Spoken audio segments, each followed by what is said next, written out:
Hi hello నమస్తే, నేను కృష్ణాంజనేయులు.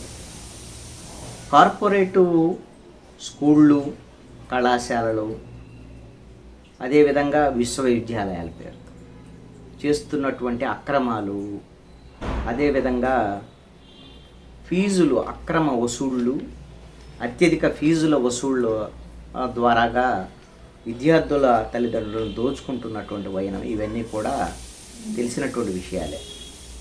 ఇది న్యాక్కు సంబంధించి ప్రత్యేకంగా గ్రేడ్లను వీళ్ళు కొనుగోలు చేసి దాని ద్వారాగా తమ గ్రేడ్ను పెంచుకొని దాని ద్వారాగా విద్యార్థుల ఫీజులు అత్యధికంగా వసూలు చేసేటువంటి కుట్రలకు సంబంధించినటువంటి వ్యవహారం కూడా చర్చనీయాంశంగా మారుతుంది. ఆంధ్రప్రదేశ్కు సంబంధించి ఒక కీలక విశ్వవిద్యాలయం మీద సిబిఐ దాడులు చేయటం, న్యాక్కు సంబంధించినటువంటి చైర్మన్ సభ్యులకి లంచాలు ఇవ్వటాన్ని రెడ్ హ్యాండెడ్గా సిబిఐకి సంబంధించినటువంటి వాళ్ళు పట్టుకోవటం, వాళ్ళ నిందితులను కోర్టులో ఆధారపరచడం ఇప్పుడు ఆంధ్రప్రదేశ్లోనూ అదేవిధంగా దేశవ్యాప్తంగా కూడా ఈ విధంగా కార్పొరేటు విశ్వవిద్యాలయాలు, అదేవిధంగా కళాశాలలు, పాఠశాలలకు సంబంధించినటువంటి కార్పొరేట్ పాఠశాలల అక్రమాలకు సంబంధించినటువంటి అంశం మరొకసారి చర్చనీయాంశంగా మారినటువంటి పరిస్థితి ఉంది. దీనికి సంబంధించి ప్రధానంగా ఆంధ్రప్రదేశ్లో నమోదైన కేసుకు సంబంధించినటువంటి విషయాలకు సంబంధించి ఈ రోజున సాక్షి దినపత్రికలో ఒక కీలకమైనటువంటి కథనం వచ్చింది. నిన్న జరిగినటువంటి ఘటన మీదనే ఇది స్పాట్ వార్త, ఇదేం వాళ్ళ స్టోరీ ఏం కాదు. కాబట్టి దాని వివరాలు చూసిన తర్వాత దీని నేపథ్యాన్ని మనం ఒకసారి చర్చిద్దాం. న్యాక్ ర్యాంకింగ్ కోసం కోనేరు లక్ష్మయ్య విశ్వవిద్యాలయం KLU పాల్పడిన అక్రమాలు ఒక్కొక్కటిగా బయటపడుతున్నాయి. పూర్తి ఆధారాలతో బయటపడిన ఈ ర్యాంకింగ్ గూడుపుటాన్ని దేశవ్యాప్తంగా సంచలనం సృష్టించింది. ఏకంగా న్యాక్ చైర్మన్ సభ్యులకే భారీ లంచాలు ఇచ్చి మరి న్యాక్లో ఏ ర్యాంకింగ్ కోసం KLU యాజమాన్యం పక్కా పన్నాగంతో వ్యవహరించినట్టు సిబిఐ కీలక ఆధారాలను సేకరించింది. పక్కా వ్యూహంతో వ్యవహరించినటువంటి న్యాక్కు భారీ లంచాలు ఇస్తుండగా శనివారం రెడ్ హ్యాండెడ్గా అదుపులోకి తీసుకుంది సిబిఐ. అరెస్టు చేసిన 10 మంది నిందితులని విజయవాడలోని న్యాయస్థానంలో అధికారులు ఆధారపరిచారు. న్యాక్ చైర్మన్ సమరేంద్రనాథ్ సాహ్వా, సభ్యులు రాజీవ్ సిజారియా, డి గోపాలు, రాజేష్ సింగ్ పవర్, మానస్ కుమార్ మిశ్రా, గాయత్రి దేవరాజ, బులు మహారాణాతో పాటు KLU యాజమాన్య ప్రతినిధులు కోనేరు రాజహరేన్, ఈయన వైస్ ప్రెసిడెంట్ కోనేరు KLUకి, అదేవిధంగా GP సారథి వర్మ, ఈయన VC, ఏ రామకృష్ణ, ఈయన డైరెక్టర్. వీళ్ళకి న్యాయస్థానం 14 రోజుల రిమాండ్ విధించింది. ఈ కేసులో ప్రధాన నిందితుడిగా పేర్కొన్న KLU ప్రెసిడెంట్ కోనేరు సత్యనారాయణ, ఇతర నిందితులు ఎల్ మంజునాథరావు, న్యాక్ మాజీ సలహాదారట అయిన ఎం హనుమంతప్ప, బెంగుళూరు విశ్వవిద్యాలయము డైరెక్టర్ అయిన ఎం శ్యామ్ సుందరం, న్యాక్ సలహాదారుడు. వీళ్ళ కోసం సిబిఐ ముమ్మరంగా దర్యాప్తు చేస్తోంది.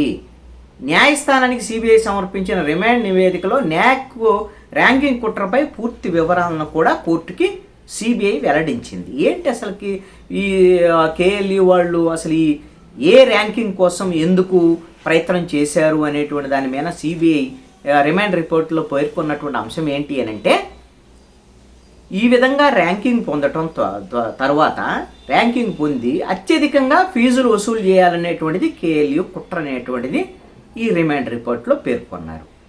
దీంతో పాటుగా ఈ విధంగా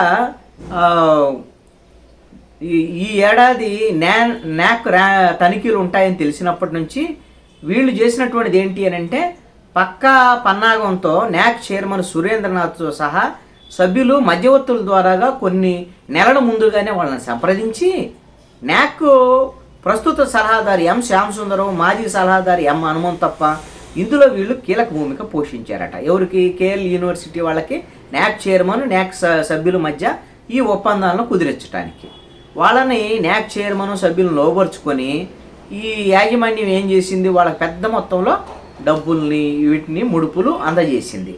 వాళ్ళు తనిఖీలకు వచ్చినటువంటి సమయంలో కూడా మీకు అత్యధికంగా మేము డబ్బులు ఇస్తామనేటువంటిది కూడా వాళ్ళకి ఆశ చూపించింది అనేటువంటిది రిమాండ్ రిపోర్ట్లో పేర్కొన్నటువంటి అంశం. తర్వాత సెక్షన్లు కూడా పెంచేసి ఇష్టారాజ్యంగా భారీ విద్యార్థులు చేర్పించుకొని భారీ ఫీజులకు దోపిడీకి పాల్పడాలనేటువంటిది కేఎల్ యూనివర్సిటీ లక్ష్యమని ఈ రిమాండ్ రిపోర్ట్లో సిబిఐ పేర్కొన్నది. అయితే కేఎల్ యూనివర్సిటీ న్యాక్కు సంబంధించినటువంటి ఈ ఏ ర్యాంకింగ్ కోసం చేస్తున్నటువంటి కుట్రలు ప్రయత్నాల మీద ఇప్పటికే కొంతమంది గుంటూరుకు సంబంధించినటువంటి వాళ్ళు, కృష్ణా జిల్లా ఉమ్మడి కృష్ణా గుంటూరు జిల్లాకు సంబంధించినటువంటి వాళ్ళు సిబిఐకి ముందే ఫిర్యాదు చేశారట. ఫిర్యాదు చేస్తే సిబిఐ ఏం చేసింది అంటే ఏకకాలంలో ఇప్పటికే కేఎల్ యూనివర్సిటీలో ఉన్న యూనివర్సిటీతో పాటుగా 20 నగరాల్లో న్యాక్ చైర్మను, అదేవిధంగా న్యాక్ సభ్యులు వాళ్ళ ఇళ్ల మీద తనిఖీలు చేసింది. ఆ తనిఖీలు చేయటం అనేటువంటిది దేశవ్యాప్తంగా కూడా పెద్ద ఎత్తున చర్చనీయాంశంగా మారినటువంటి పరిస్థితి ఉంది. ఆ సిబిఐ ఆకస్మిక తనిఖీల్లో న్యాక్ చైర్మన్ సభ్యుల వద్ద భారీగా నగదు, బంగారం ఆభరణాలు, ల్యాప్టాప్లు, మొబైల్ ఫోన్లు, ఇతర విలువైన సామాగ్రిని స్వాధీనం చేసుకొని వాటిని ఎందుకు వచ్చినాయి ఇవన్నీ మీ దగ్గర ఎందుకు ఉన్నాయి, ఎవరిచ్చారు ఈ బహుమానాలు అని అంటే వాళ్ళు ఎవరు న్యాక్ చైర్మన్ కానీ సభ్యులు కానీ సిబిఐకి అప్పుడు సమాధానం చెప్పలేకపోయారనేటువంటిది సిబిఐ యొక్క ఆరోపణ. న్యాక్ ర్యాంకింగ్ కోసం, ఏ ర్యాంకింగ్ కోసమే ఈ విధమైనటువంటి అక్రమాలకు పాల్పడ్డట్టుగా సిబిఐ ప్రాథమికంగా నిర్ధారించుకున్నది. ఈ మొత్తం న్యాక్ చైర్మన్ సభ్యుల నుంచి 37 లక్షల విలువైన పరికరాలను జప్తు చేసింది సిబిఐ ఇప్పటికే. ఈ కేసు కూడా దర్యాప్తు జరుపుతున్నటువంటి పరిస్థితి ఉంది. అసలు పిల్లలకి విద్యాబుద్ధులు చెప్పేటువంటి ఇలాంటి విశ్వవిద్యాలయాలు లేకపోతే కళాశాలలు, పాఠశాలలో నిర్వర్తించేటువంటి కార్పొరేట్లు మొత్తము ఈ విద్యా వ్యాపారంగా మార్చినటువంటి పరిస్థితుల్లో వీళ్ళు అధికార యంత్రాంగాల్ని కూడా లోబరుచుకొని ఇష్టారాజ్యంగా వ్యవహరిస్తున్నటువంటి తీరు, అదేవిధంగా అసలు చాలా ప్రైవేటు కార్పొరేటు కళాశాలలో, పాఠశాలల్లో విద్యార్థులు తీవ్రమైనటువంటి మానసిక ఒత్తిళ్లకు గురై ఆత్మహత్యలు చేసుకుంటున్నటువంటి పరిస్థితులు, అనుమానాస్పదంగా విద్యార్థులు మృతి చెందినటువంటి పరిస్థితులు, ఇలాంటి అంశాల మీద అధికారులే చర్య తీసుకోవాలి. మరి అధికారులు చర్య తీసుకోవాలంటే అధికారులను ఈ విధంగా కార్పొరేట్లు లోబరుచుకుంటున్నటువంటి పరిస్థితి ఉంది.